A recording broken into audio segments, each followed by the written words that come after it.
Okay, hello and welcome to Run Fast, Lift Heavy. Today I'm joined by Kristian Hill. How are you? I'm not too bad, Phoebe. Thank you very much for having me on the podcast. I've not been on one of these for a wee while, so I'm feeling a bit rusty. I need to deliver some energy, and you were bigging me up right before it as well. You were like, because I actually asked Phoebe, how did you stumble across me? Because obviously you're from Newcastle, I'm from West Coast of Scotland, and you were saying I listened to you in somebody else's podcast, and I liked your vibe, and I was like, fuck, I need to deliver on here. Yeah. So before we get into it, I'd love if you could tell the listeners a bit more about yourself, who you are, what you do, how did you get into it, and a bit of insight into me. I always try and keep this short as well, try not to go too far back to when I was like a toddler or something, right? But I'm 28 now, and when I was younger, I wasn't massively into fitness or that at all. I was a bit of a grey man, but I wasn't that good at it. I described my body as like a flump-like body. I wasn't one of these wee guys with like abs and pecs and that, and I wasn't amazing at any given sport at all. And it wasn't until I probably became about 16 I started to realise that I was an okay. I like running. I like going to the gym and stuff as well. And to be honest, a lot of the stuff that I like doing within fitness was very individual. And it's not to say that I don't like team stuff now. I actually do, but I don't really. The stuff that I was pushed towards in the West Coast of Scotland is like a lot of people play football, and I wasn't into football, but I thought I was a weirdo because I didn't like football. And so like I just thought I was a bit of a biff with sport and stuff. And then, like, when I was 17, I joined the RAF, the Air Force, and that's when I started to get a lot more seriously into fitness and stuff. And I wanted to change my body, like, I wanted to change the way in which I looked, and I've been dabbling in it. And then, but I also love boozing and going out and partying and, do you know what I mean, like, going daft. So, I spent a lot of my early 20s doing that. I used to smoke and party all the time and all that, but I was one of these folk that lived pure two colliding lifestyles. Like, I wanted to be this dead fit, healthy guy, but then I also wanted to be this like mad party guy as well, which a lot of folk do, don't they, as well. And then I started I really realised that I liked coaching other people. Like I was actually put into the role when I was in the military, being an instructor, and I really liked just lifting people up. But I was also really hating that I didn't like where I was going in the military and stuff. I didn't like the path I was going down, in the sense that, like, you know, when you just really start thinking into the future and you're like, this can't be it. Like, this can't be it. And I'm not saying, I'm not bashing the military. I had a great time in there. It like really, really shaped me to who I am. But it just, I knew it was never going to be a long thing. And I knew there was something else calling my name, but I didn't know what that was. And then when I was 22, 23, 22, something like that, I was in Ibiza, and I was like, had like a panic attack and all that. I was partying and everything. And I was like, nah, this I can't. I'm not, like, I don't want to go down this route. I've been another fucking depressed 20-year-old living in the West Coast of Scotland. Do you know what I mean? And then I literally put my notice in, and I was like, I'm going to become a PT, because I heard you could get £30 an hour. I heard that, like that. Honestly, like, it was as simple as that. I also like training folk, and when I was going abroad and stuff in the military, folk were always asking me to train them and stuff when we were deployed and stuff. So it was like, right, can I put two and two together? And I didn't know what that looked like, and done my PT course, left, and started literally the day I left. I left on the Friday. On the Monday, I started my 6-week course that I've been studying for 3 months, and then it was just kind of winging it from there. But when I started, I just knew that there was a serious potential there, and I was like I started when, like, just over 5 years ago, when social media was massive, but nowhere near where it's at now. Like, it's just assumed that you have a presence online, like you. Whereas when I started, it wasn't even dead encouraged within the gyms I was in and stuff. Like, it was just like, you can build a business without social media. And by the way, you still can. Like, I've got a client, like, I coach a lot of coaches, and he's just built a business with zero social media. Like, he's just packed out his diary with no social media. So, like, it isn't that far advanced where you need to do it. But what I'm saying is, so, like, very, very quickly, I just seen there was loads of scope for growth and all that. But the funny thing was, I didn't really follow, like, a lot of people when it came to fitness and all that. Like, I went from being in the military to becoming a civvy, and it was like, I didn't really follow, like, any pages. Like, I remember stumbling across folk like James Smith and Jamie Alderton, being like, oh, these guys are cool. But, like, not discovering them until I even became a coach as well. And then, like, in regards to that, like, I became, like, the classic burnt myself out in the gym and all that. Lockdown happened, rediscovered myself, and basically it allowed me to just have time to think and breathe. And then essentially I just became, over the course of the past sort of 30 months, an online coach. And that really came off the back end of starting my own podcast and stuff as well. But I'm very grateful for lockdown. Like, I really, really am. Like, it changed my life, like, for the better. A lot of things could happen personally and professionally, a lot of bad things, but off the back end of them. And I think that's a really powerful thing, being able to look at something that a lot of people may relish, but being like, well, what actually came from that off the back end of it? Whereas a lot of folk were just like, didn't like this, didn't like this change. And obviously, I'm not saying it was a good thing, but at the end of the day, you have to make the best of a bad situation. And I feel like that really done that for me. It just showed me that I was just doing too much. I put my relationship in the back burner. I put my body in the back burner. I put so many things in the back burner. Then it just reinvigorated me to just. It was almost like I was starting again. See that same feeling when I loved it. I actually loved it. Like, I was like, yes, I've got another opportunity. Because it was almost like being in the gym, the burnt out. I'd hit that bottleneck. I was burnt out. I was doing max hours. I was there, and it was like that same feeling I had when I was in the Air Force. It was like, where am I? Like, what? I can't do this forever. Like, I can't see myself doing this. So everything happens for a reason, doesn't it? You know what I mean? That panic attack that I had in Ibiza was terrible at the time, but ultimately it was a big, big catalyst for change. I think it comes down to controlling what you can in the situation. In my lockdown, I just started CrossFit before we went into it. So I saw it as an opportunity to teach myself some of the gymnastic skills. So for me, it was getting a handstand push-up. And I just focused on exactly what I could in the moment, and then use that to better myself. But before we go into more about your current work, when you started off as a PT, did you do it in a commercial gym? Or was it... So when I started off, I worked in, it was, what was it again? It was lifestyle fitness, and then it changed to the gym group. So it was like that for like a year or something. Then it changed over to the gym group, and I worked in there for 3 years. And then, like, when I was really sick of working in a commercial gym. I don't really like commercial gyms at all anymore after spending 3 years in one. And I don't really care about saying that either. Like, a lot of the folk in there were horrible. Like, and I'm not talking about the staff, I'm talking about the people. Like, it was a horrible environment to work in. Like, I had folk like fucking threatening me and all that, and folk like it wasn't very nice. Like, it's not a nice place to work in towards the end. So again, it was one of those ones I was grateful for. Then again, I had a boot camp and stuff as well. Like, I had all that stuff. But like, my sort of ethos and my training, and that's what, like, I've kind of refined now, is I've always liked doing a bit of both, and that's obviously why you were saying for me to come on the podcast as well. So I've always liked to be able to run stuff as well, and be strong and fit. So that's a big part of, like, me. And it's like, it was almost like I was a bit confused in the gym. Like, I was delivering stuff in the gym, and I was also running the boot camp, and it was like, I don't know, my message was pure mixed. And now I just love helping folk just be a hybrid. Do you know what I mean? Yeah. So you moved your business online. A question that I have for you is, how did you go about getting your online clients? Because when I look at the online coaching industry, a lot of them have been on Love Island or have already built up a big following, with 10,000 plus followers. And that's how they would get their clients. How did it work for you? So a lot of them, these influencers, are running low tier coaching. They're not delivering. Like, so you need to differentiate the difference between an exceptional coach and being famous, right? Now, what you will find is that someone who has 100k followers, and they get an app, they invest a bit of money into it, and they get it on.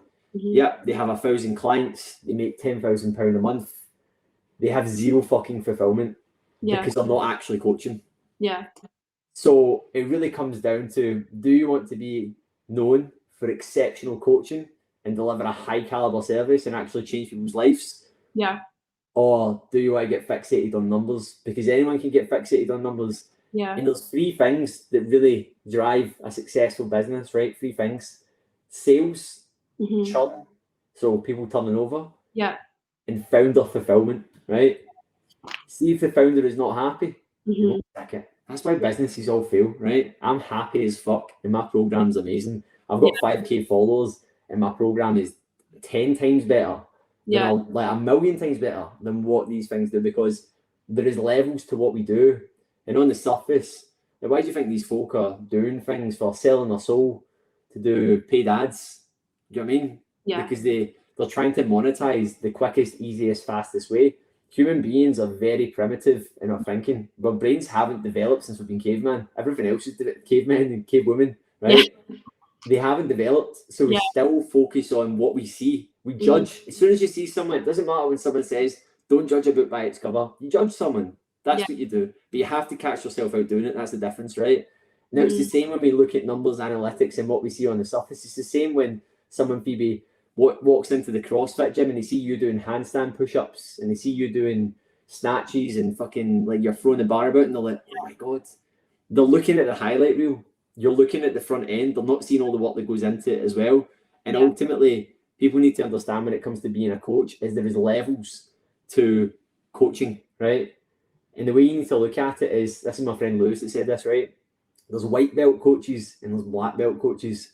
If you've been on Love Island, right, and you've had 0 clients and you launch an app, you're a fucking white belt coach. Yeah. But on the surface, because you have a lot of traction, popularity, you're going to get more clients. But you're probably going to be like the swan, cruising along at the top, flapping underneath. Yeah. How do I do here? The turnover's going to be crazy. You're not going to get any fulfillment for it at all. It's going to be analytics. So does that kind of answer that there? Yeah, and I think it also comes down to, at the end of the day, you're being paid to coach people, and that requires a lot of trust on the behalf of the client. They need to show their vulnerable side to you, and I doubt that they're going to do that to someone who's got 6-pack abs, 80,000+ followers on Instagram, who act like they're this amazing person, because they're not going to come across as relatable.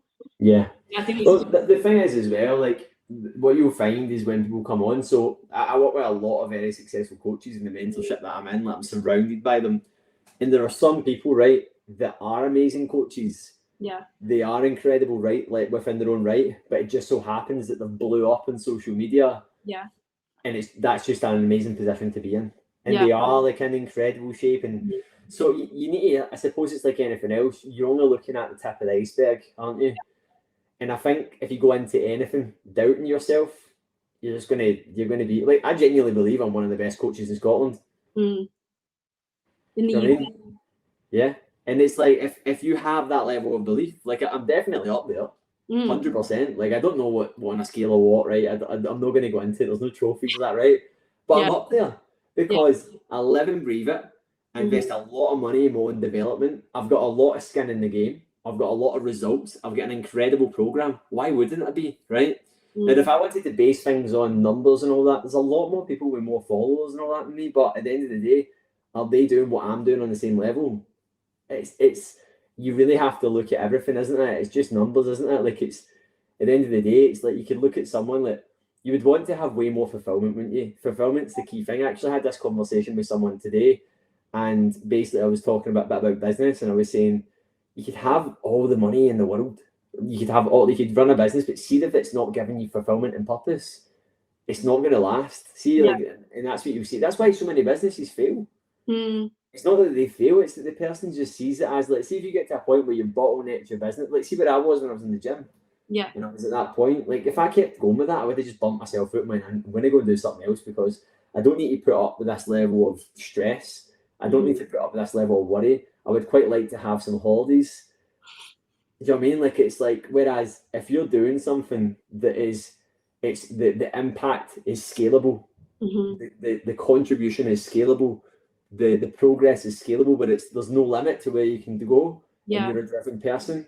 It's amazing. It's absolutely amazing. But don't ever, like, never ever think, Phoebe, that, like, it would help. But like, there's loads of folk doing things like that. There's loads of folk that I follow. Like, I'm not a business guru or anything like that at all, right? But I know business, I understand it. Like, I really, really do, when it comes especially building a really, really successful coaching program, right? And there's a lot of people with like 10k followers and 1,000 likes, man, and they're on their stories just putting pictures with their tap half on there, and they're in gyms working 12-hour days. Like, you're like that. Yeah. It's like, it doesn't, followers don't equal success. Yeah. You know what I mean? The impact that you're having on your clients, your quality of life and your level of fulfillment, that's success. That's a great metrics of success, isn't it? If someone is like me, I'm fucking thriving. My clients are thriving right now. I'm delivering on another level to my clients. I've just been out a run there. I went and met my friend for a coffee this afternoon. A nice busy morning. I'm on a podcast right now, chatting to yourself. Do you know what I mean? It's like, I'm feeling like I'm really good. Then tomorrow I'm going to be at it to deliver. Whereas when I was in the gym and I was doing like 12-hour days, like and the thing is, I'm not saying there's anything wrong with that at all. You have to earn your stripes. It's a rite of passage, isn't it?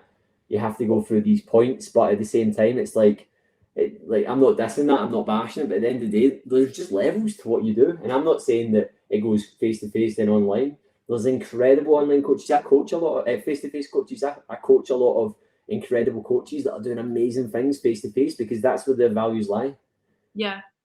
Do you know what I mean? It's not a case of you do that and you do this. It's just you do whatever you want. I know a lot of people that own gyms that have incredible culture, gyms that you just want to spend so much time in, people that gain friendships and have communities like that. That is a success. That's fulfillment. Do you know what I mean? And they're progressive, they're scalable, so amazing. Whereas there's also people that are running gyms that they're not seeing any success, there's no culture, there's no thing. I mean, it's like, why are you doing that? And that's why these gyms end up shutting down. Yeah. You know what I mean? Yeah, absolutely. So I'd love to get into a bit about your training. What's your current style of training before the Ironman? What did you like to do? So I've always, as I mentioned before, I've always ran, not dead competitively, more doing events and stuff as I became a coach and stuff. Done a couple when I was like in the military and stuff, but I always ran. I've always had this feeling for you that I wouldn't like to be left anywhere, and I like to stand on my own 2 feet. And I feel like being a good runner really is a good testament to that. Like I just wouldn't like it just doesn't sit well. See if someone went like that one day, like you run for the train or something, and I was pure fuck doing it, I wouldn't like that feeling. I don't know. I just feel like it would be like, oh man, I'm not looking after myself here. I'm not saying that's a measurement of success, but just in my eyes. So yeah, I agree. I like knowing that I could go and walk up Ben Nevis potentially tomorrow, or go and swim, or go and play a game of rugby and not be winded if I get tackled. 100%. That is it, and you want to be able to have like longevity. You want to make sure like my girlfriend's gran is 86. Yeah, goes out, walks like 6 miles every single day. She's looking amazing for her age. Yeah, I want to be like that. Yeah. Are you familiar with Ollie Marchon? Yes. Yeah, so he's got this saying, train everything, ready for anything.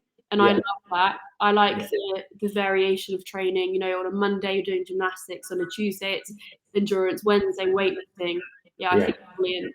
So your training, you've done running. Have you done strength training before? Yeah. So I've done to be honest, since I've been about 17, it's been it was the bro split for the first few years, and like I still very much am just about. I love making sure that my physique's in check. Like I genuinely do. I love being strong. I love shifting a lot of good weight about, and I like being. See, when I go to an event, I like being like close to 90 kilos running with the wee lean guys and girls at the front. See, when you do like a 10K. And like you've got the 40-minute folk that are like really, really lean and really, really skinny. I like being in amongst them. Yeah, they want it, and they're like, "Who's that guy? He shouldn't be." Like that's what I mean. So I like being there. Like yes, so and then I could go and like lift and be like, do you know what I mean? Just again be functionally fit for purpose. Do you know what I mean? And just have that. Like one of the things in our program, it's what you said is like I'm just actually changing one of the pillars of the program is a ready for anything body. I mean, fit for anything, fit for purpose, ready to go. Like it's just a case of screwing the nut in one area. Or you've got a marathon. Let's go into like an 8-week specific program. Or you're going to be going on holiday and you want to get a little bit leaner. Let's screw it up for like 4 to 6 weeks. Rather than going into I need to go into a 4-month fat loss phase transformation. Do you know what I mean? It's like you want to be at a point where you are just like peak. Do you know what I mean? Like, ready to go, ready to get after it. So like that's where I've kind of formed that from as well. And basically, so I've always done that. Like I've done a bit of obstacle course racing for a wee bit.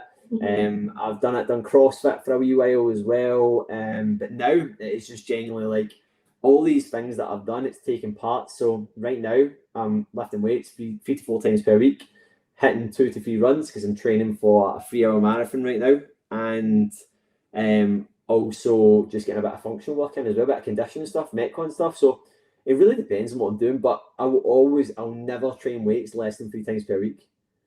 Sometimes it will go up to 4, and then I might do a Metcon twice per week, and then I might run 1 to 3 times per week. That's essentially then whatever I'm specifically focusing on at that given time, I'll screw the nut in that area. Yeah. Does that make sense? Yeah, absolutely. So then you did an Ironman back in 2021. What led you to making that decision? And can you remember the day that you mentally committed to doing an Ironman? Yeah, so like I'd never done anything like that before. I'd never done a triathlon. I couldn't even swim. Really? And yeah, I couldn't even swim. I taught myself to swim. Yeah. And I could swim, Phoebe. Like I don't want to come on here and sound like a liar. I could swim to the other side of a pool, Yeah. like, and it wouldn't look pretty. Like I could swim. I could go in the sea and float about and all that and swim about, but like not swim. Like see, and then very quickly I realised what swimming was. Like it was like this is hard, man. So Yeah. it was basically over lockdown. I'd done what a lot of people done. I bought a bike. Hmm. And then I'd always wanted to do an Ironman. I felt as if it was like a status thing. Like, Yeah, fuck, that's definitely. that's impressive, man. Like, Know what it is, even if they don't know the distances. I think everyone has an awareness that an Ironman is a feat of endurance, and they know. yeah. Like honestly, like yeah. And I don't know why I got this pen in my hand. And I was just holding a pen off my face there. Yeah, 100%. Like loads of people were like just totally like even people that went into fitness, they were just like an Ironman. They totally knew of it, and I was like, yeah.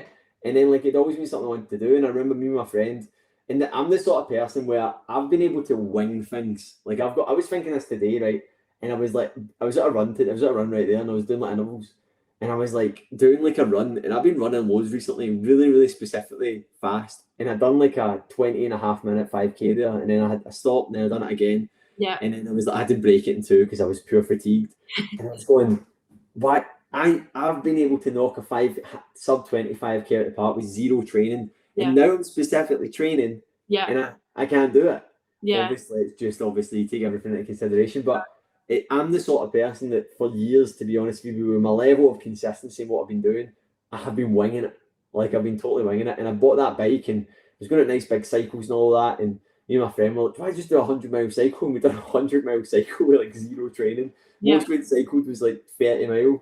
And we were like, "We'll just do 100 miles," and then we went out, and it was like I'd done it, and I was just like, I've always thought about the Ironman, and it was like I said to my friend, I was like, because we were like, it was hard doing the 100 miles on the bike with zero training, like we bonked and everything, like we were standing at the side of the road. I felt as if I'd been taking a dodgy eckie or something, man. Like I was stood there, like, I was grey, like totally grey, like, and this is us just out winging it, and but I remember at the end of it, I was like, I want to do an Ironman, like I want to do it. And then I reached out to a coach after that.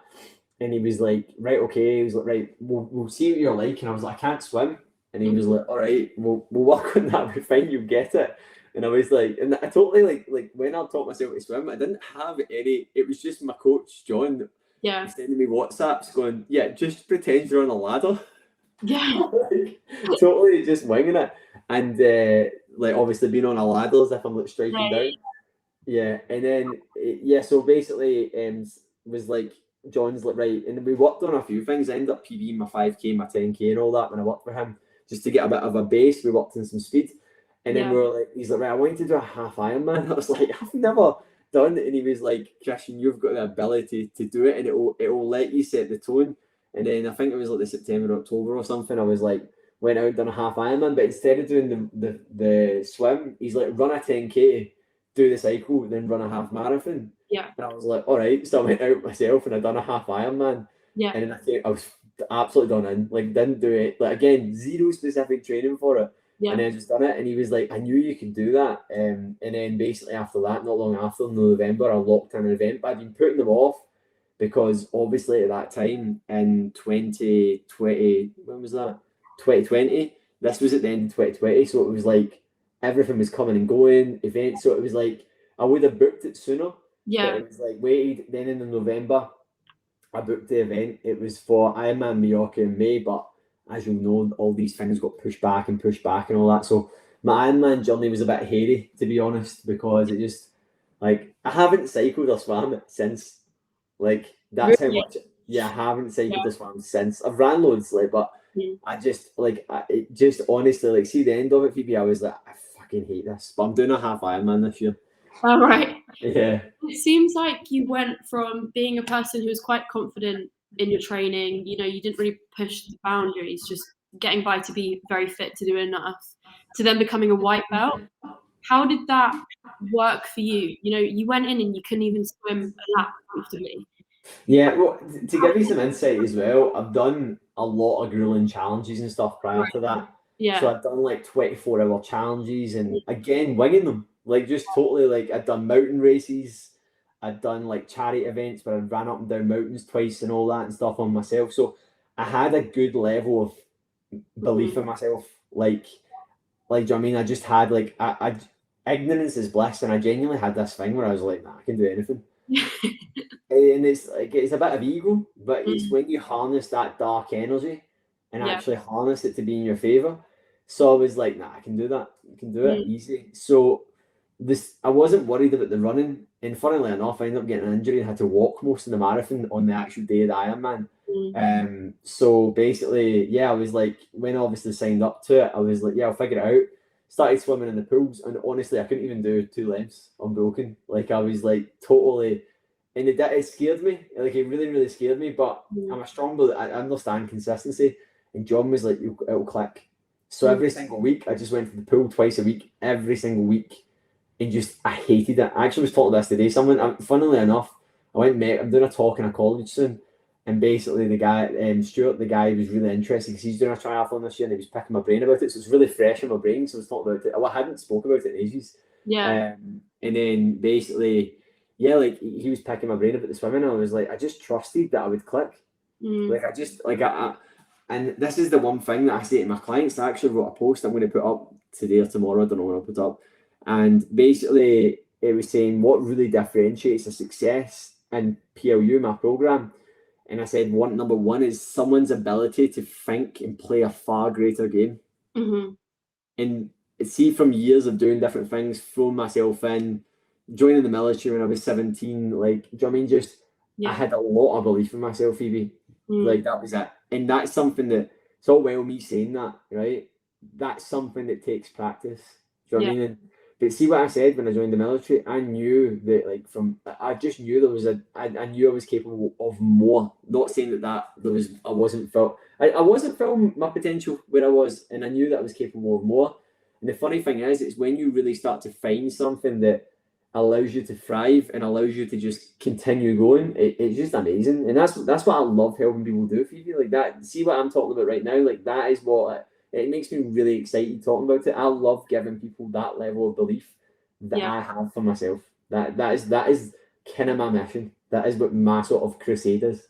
Yeah, I think it really does come down to mind over matter as well, because ultimately you do your hour swimming session. You can either go for it and push yourself really hard, and then, or not at all. And you're going to walk out after that session, after the hour. In one scenario, you're going to feel down on yourself, and in one scenario, you're going to know that you're capable of a lot more than you think. Yeah, 100%. And the funny thing is, those little voices never go away. Yeah, like they just in that it was hard. Like it was hard going out. The hardest thing was probably going out like 6-hour cycles on your own. It was just so fucking boring. Yeah, And it was so mind numbing, and I was so exhausted all the time. Like, see, because the event got pushed back. I peaked, and then I was just in this state where I was like, I don't want to fucking do this anymore. Yeah. Like it was like because I'm not an endurance athlete.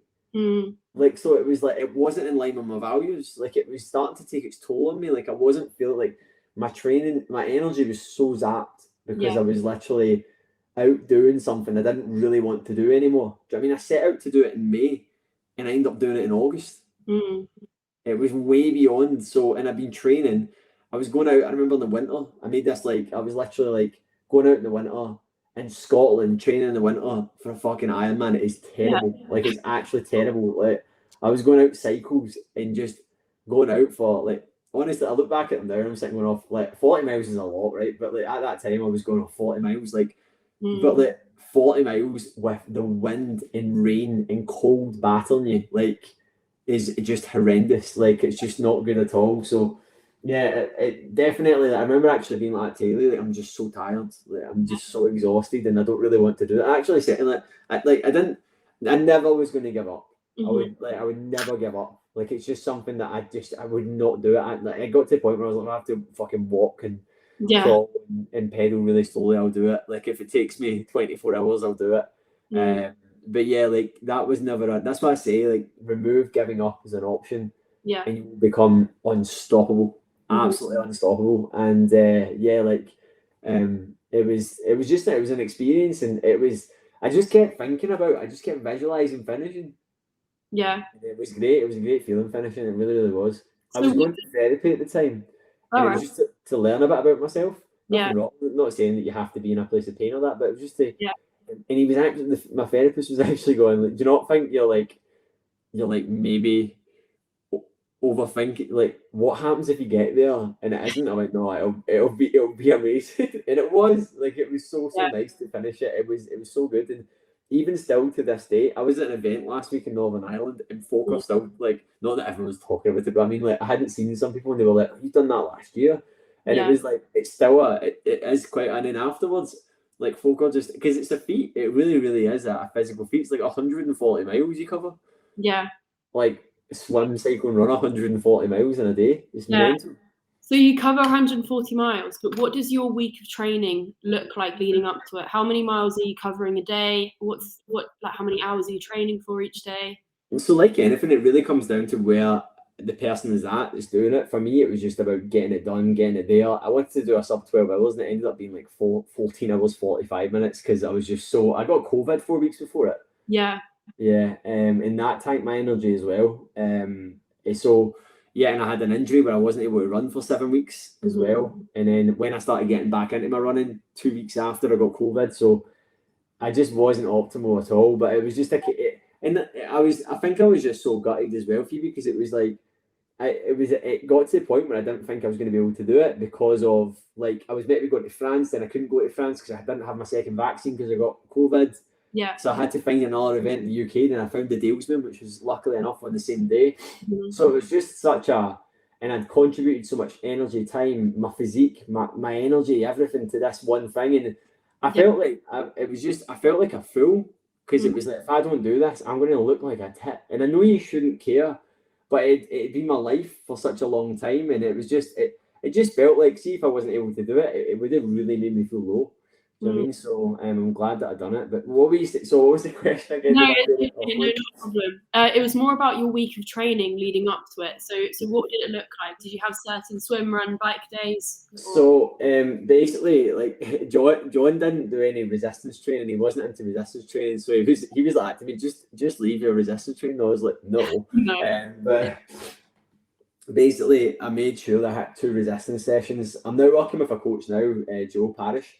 And Joe is very big on, like, being a hybrid and doing both. So we're in a good spot with that there. And it wasn't that I wasn't before, but I obviously understood from doing a lot of different things that I had to keep that there as well. He didn't say, John didn't say take it out completely. Towards the end, he was like, I'll just be leaving it now. And I was like, no. So I always made sure I hit 2 weight sessions per week. At the beginning, I hit 3 a lot of the time.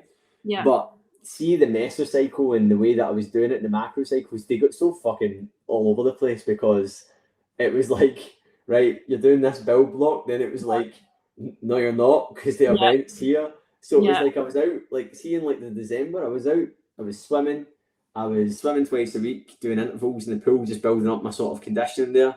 And then it was like, so essentially I had this plan that was like, right, you're going to peak here, then go down. Then it was like up, then it was like, no, pause that, but you can still do these wee bits here. So it was so scatty, it was such a mess, because it was like, right, and then it was like, because I was so worried about it, I was like, right, I'll push really hard here. And I was out running way beyond. I remember, like, way before the event, I was out doing 20-mile runs. Yeah. And I was like, because I didn't know, like, because I just was so, I think because I went from never doing anything like that to being like, and because I have the ability to do it, I was just totally like, I didn't know the bandwidth. So, but the top end, see, when you're in your sort of peak, for example, I do about 15 hours total of training a week. So that would be like, there might be a week that's more bike specific, and there might be a week that's more run specific. But essentially what that really consisted of towards the end was 2 swims. So 2 40 to 60 minute swims. Depending on what it was. And these were outdoors as well. And obviously I moved into going outdoors after being in the pools. But the pools shut as well for a period. So I know, nightmare. And that's what led me to getting injuries as well, Phoebe, because it was like, well, the pools are shut. So I'll just smash my running Yeah. Do you know what I mean? Like a big mistake. Like I broke myself. Do you know what I mean? I was out doing way too much, and I got this injury in my hip, and I could walk fine. I couldn't run though. The minute I ran, I just had a searing pain in my hip, and I had it for 7 weeks, and then eventually it went away. So the top end, towards the end, it was like, say for example, like, I don't know, probably about 2 to 4 hours of running, depending on what your specifics were. Yeah. And then probably about 5 to 8 hours of cycling, and then probably about 2.5 hours of swimming, and then 2 hours of resistance training as well. So but again, sorry. So how did you balance that with, you know, running your business, relationships, friendships, having rest? Do you have to create a priority list and then? I fucking bumped myself out. Like, I was honestly, like, I was at an event last week in Phil Graham's Power Room, and basically you had to do a power talk, and I was basically like, you didn't have to. I put my hand up to do it, and I went and done it, and I spoke about how to optimize your body and your business, your business with your body, and I basically went from having a full face-to-face business boot camp with like 40 subscribers in it, 40, 50 subscribers in it, somewhere about there. And a face-to-face business that was like, had like 20 clients with it. Really, really like good face-to-face business. And I was also buying a house. Like, I was moving into a house and training for an Ironman. And then like, I joined Authority Network, which is the mentorship I'm part of, which these guys and girls massively helped me build an online business, by the way. Like they massively helped me build an incredible lifestyle, impactful business. So I didn't just do it on my own as well. Like, I had a lot of help, although it was me. But yeah, I was, oh my God, man. Like, to be honest, right? See if there's ever a time in your journey to be a bit burnt out. I was actually talking to a therapist that was at the event last week. You're going to have to compromise. You're going to have to go through a state of burnout at some point. Like, you have to. Yeah. And I know that some folk may be listening to that and they'll be like, what? Like, if you think building an incredibly successful business, physique, lifestyle is going to come easy, you're naive. No. You know what I mean? It's like, so I describe it as 3 points of hardship. Number one was when I first became a coach. So when I left the military, I was literally headless chicken mode, running about, just didn't have anything at all. Phase 2 was lockdown, going into lockdown. What's going on? And then I just headless chicken mode. And then phase 3 was that phase last year when I built a business. And yeah, like, I built like it's funny as well, like, loads of folk, I work with loads of coaches and stuff as well. And I see a lot of folk when they're like, I just can't get beyond here, and it's this limiting factor. I just can't get beyond 16 clients. I'm too scared to take that jump. You just need to do it. Yeah. Because see, when you do it, your back is against the wall. Yeah. And there's so many folk that I know that are like, oh, I'm just going to do this first, I'm going to do this. And I'm like, you're fucking playing it safe. Yeah. You're playing it safe, and as a result of playing it safe, you're building a reality and an expectation and a reality around that. Whereas if you just go on, like, because my experience, I was like, well, I want to have like 30 clients. So in a matter of like 2-3 months, I built an online business with like 30 clients. Yeah. Whereas there's people who just dabble on it, they don't go all in, and you're like, oh, I've been stuck here. I'm like, you're stuck there because you're doing these. You need to just lean into it. You need to do it. Yeah, focus. Go all in order to specialize. I know some people who want to be a personal trainer, but also want the security of having a salary job. But without going all in, you're never going to know what could have happened. So that's why I'm glad I went to a commercial gym, because I had a month where I was given gym floor shifts. So I was getting paid for a month, guaranteed salary, but I had to go and work the floor, find clients. Otherwise, my bills wouldn't have been paid. Yeah. And you have to make that sacrifice, but ultimately it will pay off. Yeah, 100%. You have to just lean into it, and that's the thing. I think now the trouble is, there's a lot of coaches now, and they'll start off, and it's like they're almost getting into it to play it safe. They've set their expectations safe. So I'm going to do this, and you're like, that's your fight or flight mode coming into play, because you're chasing words like risk and financial stability and all that. Right? We all want financial stability, but you have to go through a place of pain in order to achieve that stability. You can't just do it. Like, it's not just going to come. Like, you can't just like set up an Instagram and like that's it. You need to go through a place of pain. Yeah. However, like I speak with so much conviction because I have went through so much. I've subjected myself to so much pain through my business, through my body, and I speak from a place of pure conviction to the point where I coach a lot of people, and I'm just like bullshit. Like I'm a very sympathetic coach as well, by the way. Like I really am. But my girlfriend's just started off coaching, and I was explaining to her, I was like, look, amazing coaches ask very, very good quality questions. They don't answer, right? However, there does come a time where you just need to fucking shake someone and go, you are thinking irrationally right now. You are thinking out of pure emotion and out of pure impulse. Stop that. Do you know what I mean? Yeah. And I love having these conversations as well because I've done it quite a lot, so I've got good at it. And I love doing it. So folk just are like, I'm so glad you said that, Kristian. Yeah. Do you know what I mean? I'm so glad you said that, Kristian, because now, as a result of that, I'm able to do what I need to do. And this is something I actually mentioned in a coaching call with my guys last night. And I do a call called the Monday Level Up with my team online. And I basically said, are you actually pulling back in order to push forward? Or are you actually changing direction? Yeah. And a lot of folk are changing direction. Yeah. But they think they're playing it safe. They think they're doing what, so they're like, oh, I'm going to go and do this. And this isn't even just business as well. This is like relative to everyone. Folk doing stuff like, say for example, you've got Karen that's been a member of Slimming World for 10 years. And she goes and hires herself, Phoebe, and she says, I'm going to do this. And you say, look, I want you to trust me and I want you to start putting these processes in place because XXX. Week 1 goes by, they lose a wee bit of weight, they feel a bit better. Week 2 goes by, nothing happens. And then week 3 goes by and you're like, so how are you getting on with the stuff that we spoke about? So I'm doing this, but I've went back to Slimming World because and you're like, you're going back the way. You're not progressing forward, but they think that they're actually doing the right thing.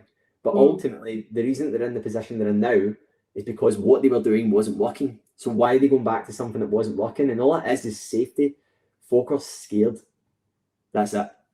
It's the biggest driver of fear. And I speak about that very, very passionately because I do like subjecting myself to discomfort. Like, call it sadistic, call it whatever. But I genuinely feel like if I'm getting too fucking comfy, I'm too complacent.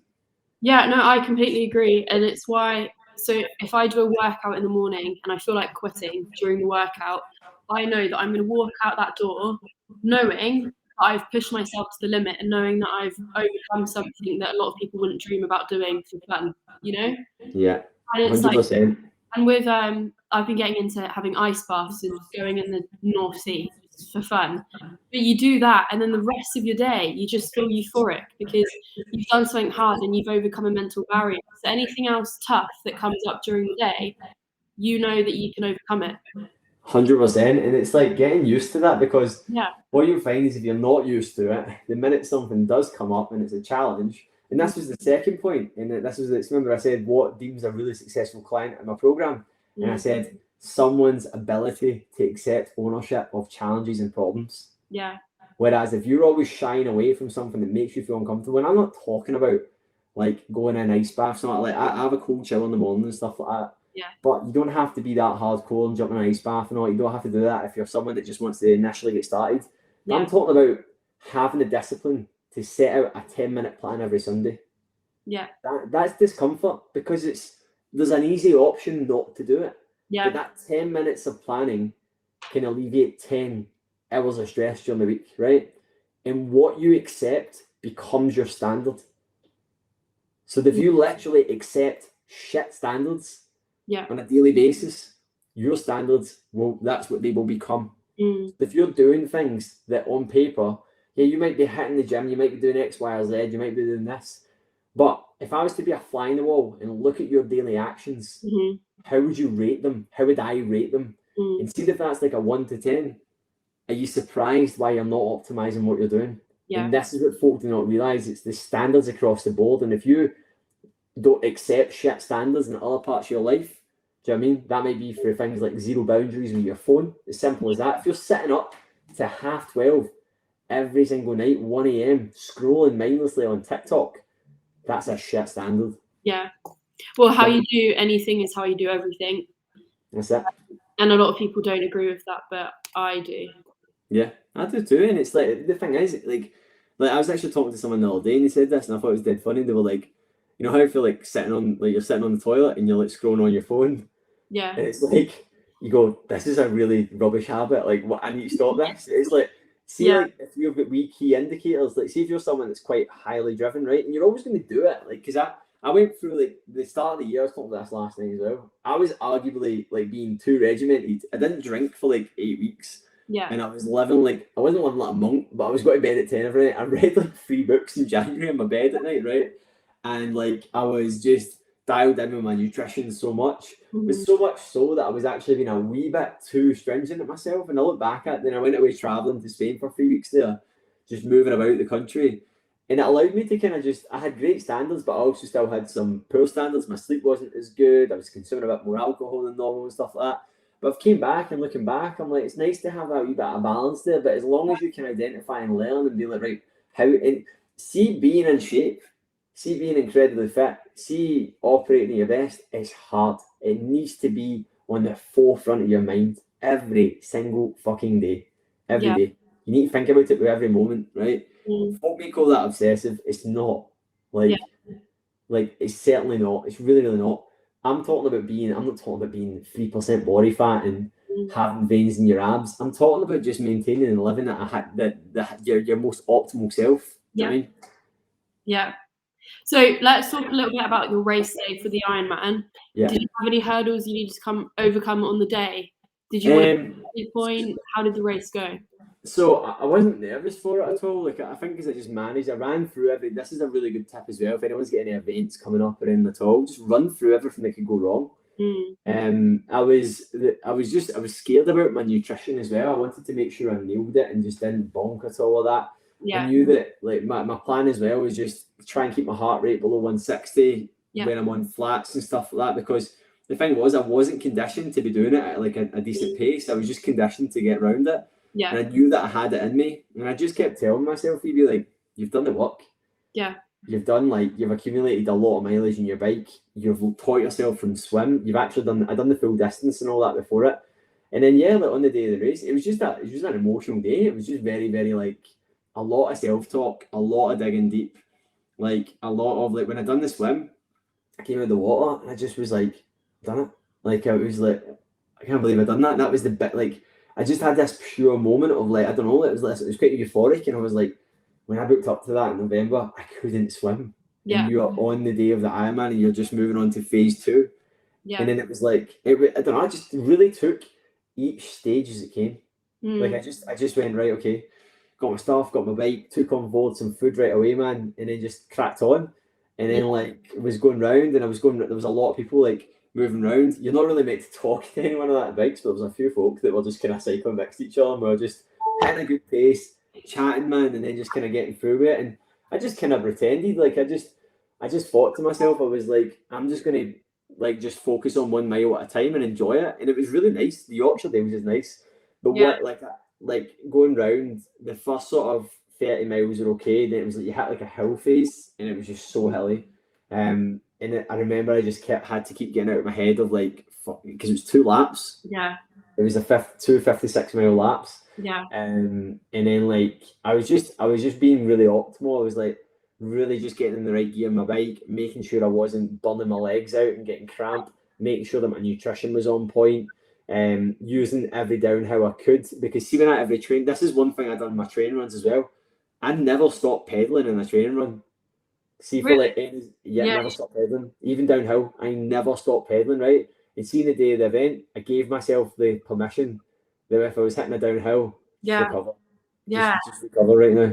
So it was like, I was just using things. And I was also tapping in and telling myself really positive stories. I was like, well, you've never had this much water on a long ride. Because I've only ever went out and had like 5 litres of water on me. Yeah. So it was like, and then I had an abundance of food. I didn't have to carry it all on it. There was stops and everything. It was like, there's people around you.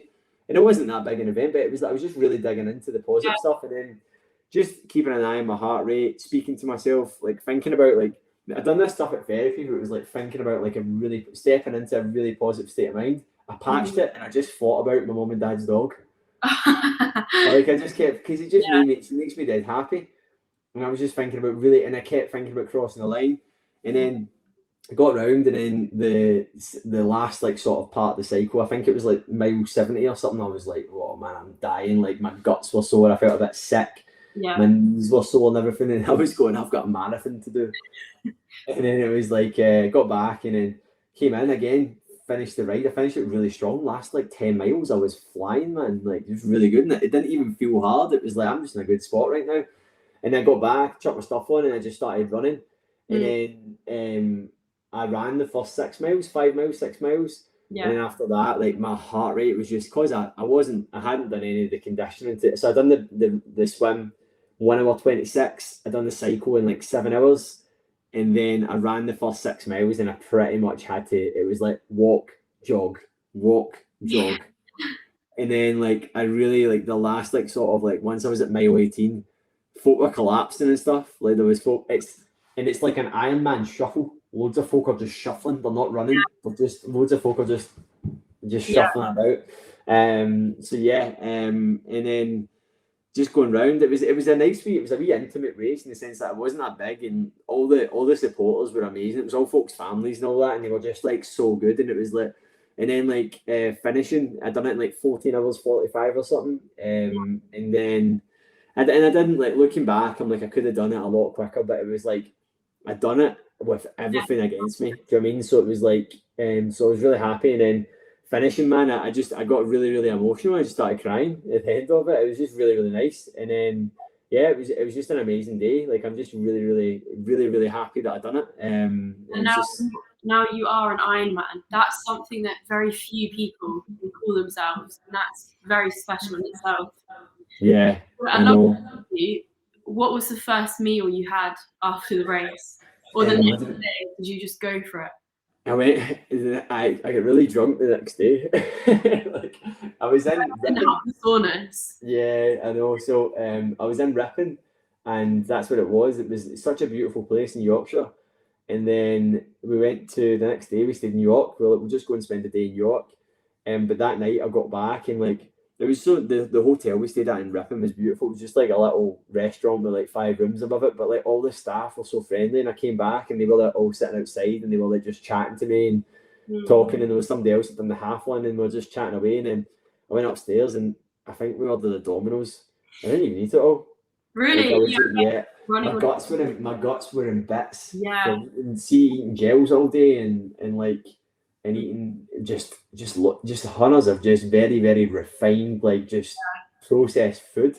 Like your guts are in bits. And I think I had a beer, and then I just like the next day I woke up and I just felt pure stiff. But went into York, and we ended up getting so drunk the next day. It was funny though. But the day after that, I was like, really, my kidneys are actually like, what have I done? I literally done an Ironman, then went for a day session next day.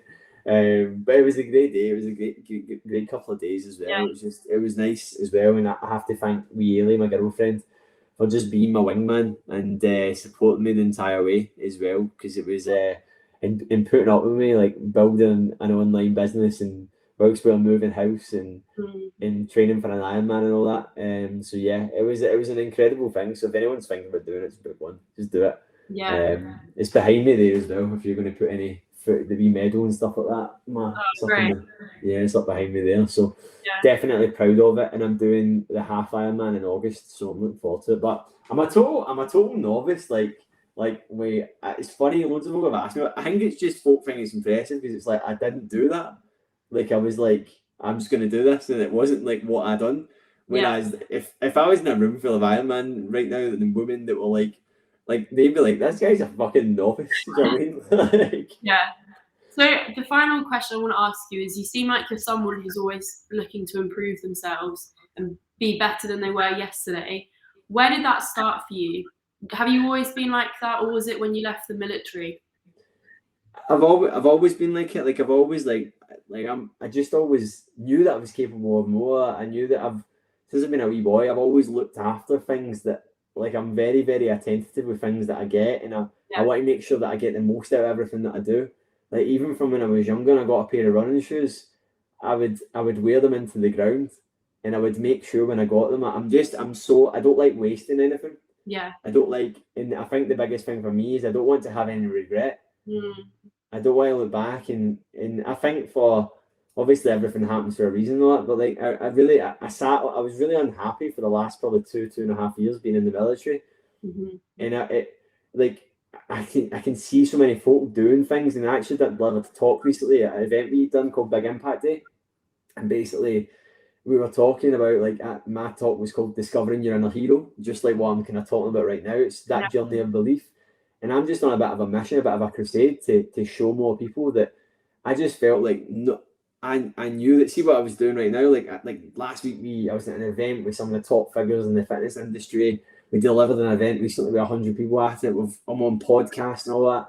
I just like, I couldn't tell you it was going to be like this, but I knew I knew this would be the way things went. I don't know. I can't explain it, but and I'm just on a bit of a crusade to just make sure that, and it's not just for coaches. I don't just work with coaches, but it's like I want to just make sure that folk are filling their boot, they're reaching their potential.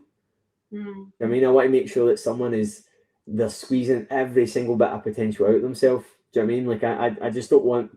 It just makes me sad when someone's like they're not aware of that, and I want to make more people aware of that. Do you know what I mean? And I want to just make more people get these same feelings that I do, because it's an incredible thing, and it has a domino effect in so many other parts of your life. It really, really does. It's amazing. So yeah, no, thanks so much for having me on today. I've really enjoyed it. On that note, thank you so much for coming on, and all the best for everything in the future. Yeah, no, incredible. Thank you very much. And guys, I hope you have enjoyed listening as well, and you've taken some inspo. Go and book an Ironman.